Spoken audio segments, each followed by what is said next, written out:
ಬರ ನಿರ್ವಹಣೆ ವಿಚಾರದಲ್ಲಿ ರಾಜ್ಯ ಸರ್ಕಾರ ವಿಫಲವಾಗಿದೆ ಅಂತ ಹೇಳಿ ಆರೋಪಿಸಿ ಕಾಂಗ್ರೆಸ್ ವಿರುದ್ಧ ಪ್ರತಿಭಟನೆಯನ್ನ ನಡೆಸಲಾಗ್ತಾ ಇದೆ. ಹೊನ್ನಾಳಿಯಲ್ಲಿ ಬೃಹತ್ ಪ್ರತಿಭಟನೆಯನ್ನ ಹಮ್ಮಿಕೊಳ್ಳಲಾಗಿದೆ. ಬರ ಪರಿಸ್ಥಿತಿಯನ್ನ ನಿರ್ವಹಣೆ ಮಾಡುವಲ್ಲಿ ರಾಜ್ಯ ಸರ್ಕಾರ ವಿಫಲವಾಗಿದೆ ಅಂತ ಹೇಳಿ ಆರೋಪಿಸಿ ಕನಕದಾಸ ವೃತ್ತದಿಂದ ರಾಯಣ್ಣ ವೃತ್ತದವರೆಗೆ ಪ್ರತಿಭಟನಾ ರ್ಯಾಲಿಯನ್ನು, ಹೊನ್ನಾಳಿಯ ಕನಕದಾಸ ವೃತ್ತದಿಂದ ರಾಯಣ್ಣ ವೃತ್ತದವರೆಗೆ ಪ್ರತಿಭಟನಾ ರ್ಯಾಲಿಯನ್ನು ನಡೆಸಲಾಗಿದೆ. ರೇಣುಕಾಚಾರ್ಯ ಅವರ ನೇತೃತ್ವದಲ್ಲಿ ಪಾದಯಾತ್ರೆ ಹಾಗೆ ಬೈಕ್ ರ್ಯಾಲಿ ನಡೆಸಲಾಗ್ತಾ ಇರೋದು. ರಾಜ್ಯದಲ್ಲಿ ಬರಗಾಲ ಇದ್ದು ದೆಹಲಿ ಯಾತ್ರೆ ಮಾಡ್ತಾ ಇದ್ದಾರೆ. ಹೊನ್ನಾಳಿ ನ್ಯಾಮತಿಯನ್ನ ಬರಪೀಡಿತ ಪ್ರದೇಶ ಅಂತ ಹೇಳಿ ಘೋಷಣೆ ಮಾಡಬೇಕು ಅಂತ ಹೇಳಿ ರಾಜ್ಯ ಸರ್ಕಾರದ ವಿರುದ್ಧ ರೇಣುಕಾಚಾರ್ಯ ವಾಗ್ದಾಳಿ ನಡೆಸಿದ್ದಾರೆ.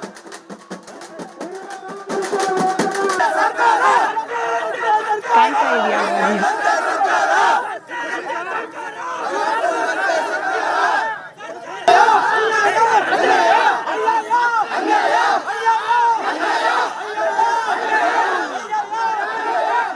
ರಾಜ್ಯ ಕಾಂಗ್ರೆಸ್ ಸರ್ಕಾರದ ವಿರುದ್ಧ ಆಕ್ರೋಶ ಹೊರಹಾಕಿ ದಾವಣಗೆರೆಯಲ್ಲಿ ಬಿಜೆಪಿ ವತಿಯಿಂದ ಉಗ್ರ ಹೋರಾಟ ನಡೆದಿರುವಂಥದ್ದು, ಪ್ರತಿಭಟನೆ ನಡೆದಿರುವಂಥದ್ದು.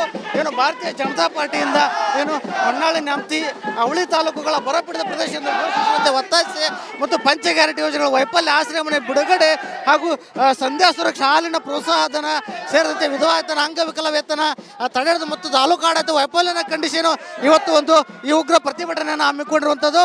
ಜಿಲ್ಲಾ ಮತ್ತು ತಾಲೂಕಿನ ವಿವಿಧ ಭಾಗಗಳದ್ದು ಕೂಡ ಸಾಕಷ್ಟು ಬಿಜೆಪಿ ಕಾರ್ಯಕರ್ತರು ಪ್ರತಿಭಟನಾ ಮೆರವಣಿಗೆಯಲ್ಲಿ ಈಗಾಗಲೇ ಭಾಗಿಯಾಗಿರುವಂಥದ್ದು ದೃಶ್ಯದಲ್ಲಿ ಗಮನಿಸ್ತಾ ಇರ್ಬೋದು. ಆ ನಗರದ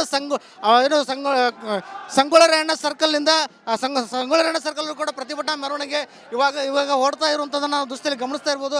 ಆ ಬೈಕ್ ರ್ಯಾಲಿ ಸೇರಿದಂತೆ ಚಕ್ಕಡಿ ಮೂಲಕ ಕೂಡ MP ರೇಣುಕಾಚಾರ್ಯ ಅವರ ನೇತೃತ್ವದಲ್ಲಿ ಪ್ರತಿಭಟನೆ ನಡೆದಿರುವಂಥದ್ದು. ರಾಜ್ಯ ಸರ್ಕಾರದ ಸಾಕಷ್ಟು ವೈಫಲ್ಯಗಳನ್ನು ವಿರೋಧಿಸಿ ವೈಫಲ್ಯಗಳನ್ನು ವಿರುದ್ಧ ಈಗ ಪ್ರತಿಭಟನೆಯನ್ನು ಹಮ್ಮಿಕೊಂಡಿರುವಂಥದ್ದು. ಈಗ ಪ್ರತಿಭಟನೆ ಮುಂದಾವಹಿಸಿಕೊಂಡ MP ರೇಣುಕಾಚಾರ್ಯ ಜೊತೆ ಇದ್ದಾರೆ, ಮಾತನಾಡಿಸುವಂಥ ಕೆಲಸವನ್ನು ಮಾಡ್ತೀನಿ. ಸರ್ ಹೇಳಿ.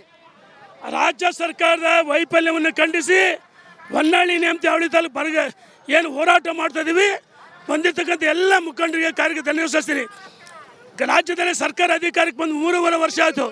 ಇದುವರೆಗೂ ಯಾವುದೇ ಅಭಿವೃದ್ಧಿ ಕಾಮಗಾರಿ ಮಾಡಿಲ್ಲ. ಒಂದು ರಾಜ್ಯ ಹೊನ್ನಾಳಿ ನ್ಯಾಮತಿ ಅವಳಿ ತಾಲೂಕು ಅಷ್ಟೇ ಅಲ್ಲ, ಬರಗಾಲ ಇಡೀ ರಾಜ್ಯ ಬರಗಾಲಕ್ಕೆ ಸೇರಿಸಬೇಕು. ರೈತರ ಸಂಪೂರ್ಣ ಸಾಲ ಮನ್ನಾ ಮಾಡಬೇಕು. ವಯಸ್ಸಾದಂಥವರವರಿಗೆ, ಅಂಗವಿಕಲರಿಗೆ, ವಿಧವೆಯರಿಗೆ ಸಂಧ್ಯಾ ಸುರಕ್ಷಾ ಹಣವನ್ನು, ಗೃಹಲಕ್ಷ್ಮಿ ಹಣವನ್ನು ಬಿಡುಗಡೆ ಮಾಡಿಲ್ಲ. ಕೆರೆಗಳು ತುಂಬಿಸ್ಬೇಕು. ಅದಕ್ಕೋಸ್ಕರ ಬೃಹತ್ ಹೋರಾಟವನ್ನು ಮಾಡ್ತಾ ಇದ್ದೀವಿ. ಮುಂದಿನ ದಿನಗಳಲ್ಲಿ ಸರ್ಕಾರಕ್ಕೆ ಭಾರಿ ಕೋಲ್ ಚಳವಳಿಯನ್ನು ಮಾಡ್ತೀವಿ. ಸರ್, ಈಗ ರಾಜ್ಯದಲ್ಲಿ ಇಷ್ಟೆಲ್ಲ ಸಮಸ್ಯೆ ಇದೆ. ಇನ್ನು ಸಚಿವ ಸಂಪುಟ ರಾಜ್ಯ ಸರ್ಕಾರಕ್ಕೆ ನಾಚಿಕೆ ಆಗಬೇಕು. ಇವರು ಡೆಲ್ಲಿ ಸರ್ಕಸ್ ಮಾಡ್ತಾ ಇದ್ದಾರೆ. ಏನಂದಿಷ್ಟು ಮಾಜಿ ಸಚಿವರಂತ MP ರೇಣುಕಾಚಾರ್ಯ ಅವರ ಮಾತಾಗಿದ್ದು. ಒಟ್ಟಾರೆಯಾಗಿ ಹೊನ್ನಾಳಿ ಪಟ್ಟಣದಲ್ಲಿ ಈಗಾಗಲೇ ಕೂಡ ಸಾಕಷ್ಟು ಒಂದು ಪ್ರತಿಭಟನಾ ಮೆರವಣಿಗೆಯ ಮೂಲಕ ರಾಜ್ಯ ಸರ್ಕಾರದ ವಿರುದ್ಧ ಆಕ್ರೋಶ ಹೊರಹಾಕುವಂಥ ಕೆಲಸವನ್ನು ಮಾಡ್ತಿರುವಂಥದ್ದು. ಕ್ಯಾಮ್ರಾ ಪರ್ಸನ್ ಶಿವರಾಜ್ ಅಳಿಗರ್ ಜೊತೆ ವಿಠಲ್ ಕೆರವಾಡ್, ರಿಪಬ್ಲಿಕ್ ಕನ್ನಡ, ದಾವಣಗೆರೆ.